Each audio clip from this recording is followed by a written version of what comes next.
ఓం నమ శివాయ. అందరికీ నమస్కారం అండి.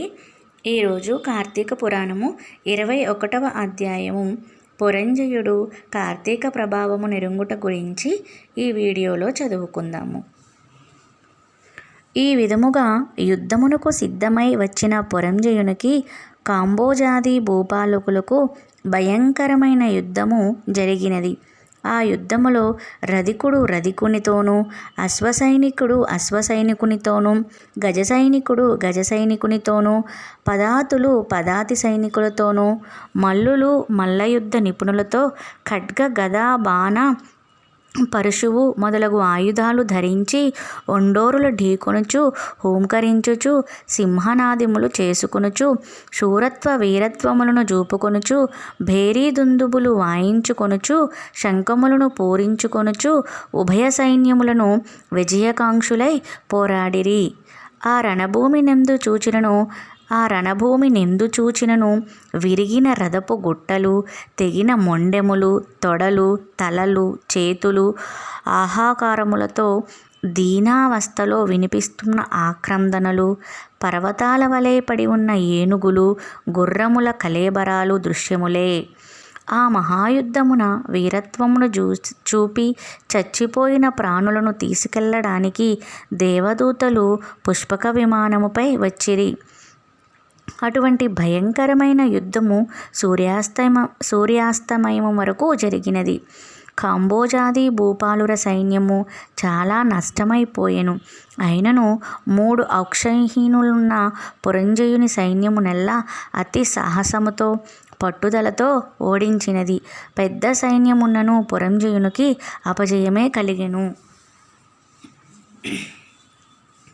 దానితో పురంజయుడు రహస్య మార్గమున శత్రువుల కంట పడకుండా తన గృహానికి పారిపోయెను.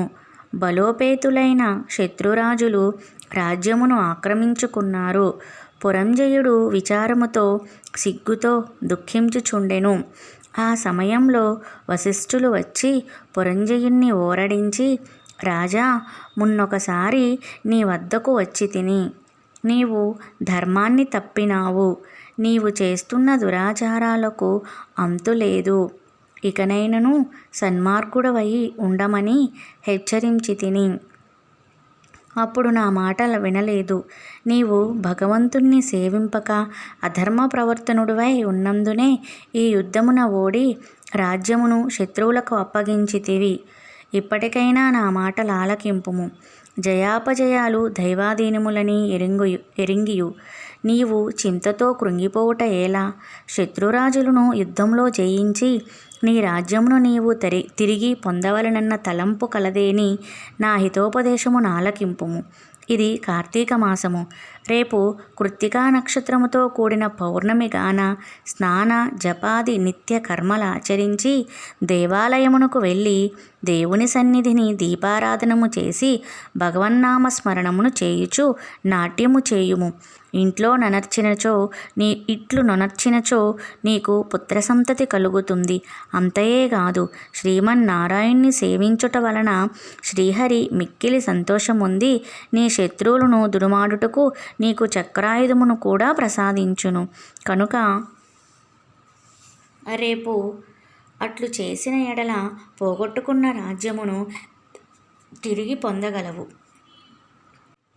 నీవు అధర్మ ప్రవర్తనుడివై దుష్ట సాహసము చేయుట చేత కదా నీకు అపజయము కలిగినది. గానలెమ్ము. శ్రీహరిని మదిలో దలచి నేను తెలియజేసినట్లు చెయ్యమని హితోపదేశము చేసెను. శ్లోకము. అపవిత్రః పవిత్రోవా నానావస్థాం గతోపివా యః స్మరేత్ పుండరీకాక్షం సబాహ్యాభ్యంతరశుచిః. శ్లోకము మరొకసారి. అపవిత్రః పవిత్రోవా నానావస్థాం గతోపివా యః స్మరేత్ పుండరీకాక్షం స బాహ్యాభ్యంతరశుచి. 21వ 21వ రోజు పారాయణము సమాప్తము. ఓం నమ శివాయ. ఓం నమ శివాయ.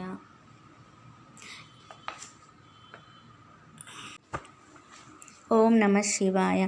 ఈ కార్తీక పురాణము వినిన వారికి, చదివిన వారికి కోటి జన్మల పుణ్యఫలం రావాలని, శివానుగ్రహం కలగాలని మనస్ఫూర్తిగా కోరుకుంటూ ఇప్పుడు లింగాష్టకం చదువుకుందాము. బ్రహ్మమురారిసురార్చితలింగం నిర్మలభాసితశోభితలింగం జన్మజదుఃఖవినాశకలింగం తత్ప్రణమామి సదాశివలింగం. దేవమునిప్రవరార్చితలింగం కామదహనకరుణాకరలింగం రావణదర్పవినాశకలింగం తత్ప్రణమామి సదాశివలింగం. సర్వసుగంధసులేపితలింగం బుద్ధివివర్ధనకారణలింగం సిద్ధసురాసురవందితలింగం తత్ప్రణమామి సదాశివలింగం.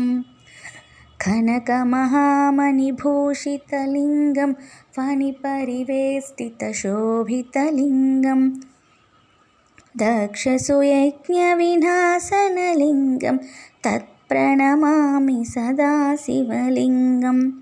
కుంకుమచందనలేపితలింగం పంకజహారసుశోభితలింగం సంచితపాపవినాశనలింగం తత్ప్రణమామి సదాశివలింగం.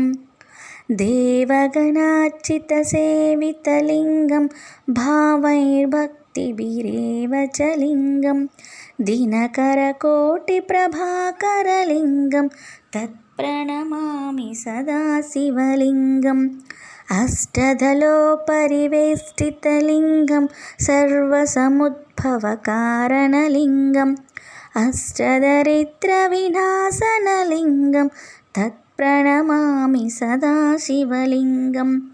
సురగురసురవరపూజితలింగం సురవరపుష్పసదార్చితలింగం పరమపదం పరమాత్మకలింగం తత్ప్రణమామి సదాశివలింగం. లింగాష్టకమిదం పుణ్యం యః పఠేత్ శివసన్నిధౌ శివలోకమవాప్నోతి శివేన సహ మోదతే. ఓం నమః శివాయ.